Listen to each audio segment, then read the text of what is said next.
day. And as we mentioned, there is a mandatory evacuation in effect for part of the Rockton community. Residents in the area are not sure when they'll get back to go back home. WGN's Patrick Elwood has that story. And that's when another explosion occurred, and then lit debris came raining down, and I knew it was time to leave before we might be within risk of getting on fire as well. That's Laura Buffum, who we met at the evacuation shelter. She and her two daughters, Gia and Justice, live about a mile from the chem tool plant. That blast shook her home and sent first responders rushing to the scene. And what they do there is manufacture lubricants and basically a very large industrial type building, and also a lot of product, a lot of lubricants and things like that were stored in this building as well. Governor Pritzker activated the state's emergency response plan as well, which sends a myriad of agencies to the scene, such as the Illinois EPA. We feel very deeply concerned about all the employees and displaced families that are going through this process right now.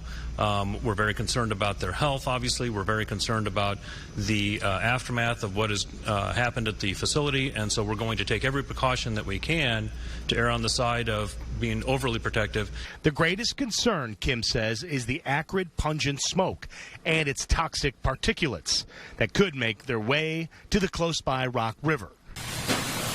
The Red Cross has established a shelter at the Roscoe Middle School where classes just ended only several days ago, says the school's superintendent. We've had some folks coming into the school building for comfort and care this afternoon, a cool place to stay, being fed, and then we're setting up and planning for an overnight shelter if needed. And for people like Laura and her two daughters, they are all anxious to hear what is being done to protect their home. Are they protecting the homes in the area, the immediate area then? Since obviously that's quite a large plant. We don't know. Are we going to be here all night? Do we have to leave the area? We just don't know what's going to happen next. Yeah. But just when people will be able to return to their homes is contingent upon when that fire burns itself out and then the smoke has cleared. Reporting from South Beloit tonight, Patrick Elwood, WGN News.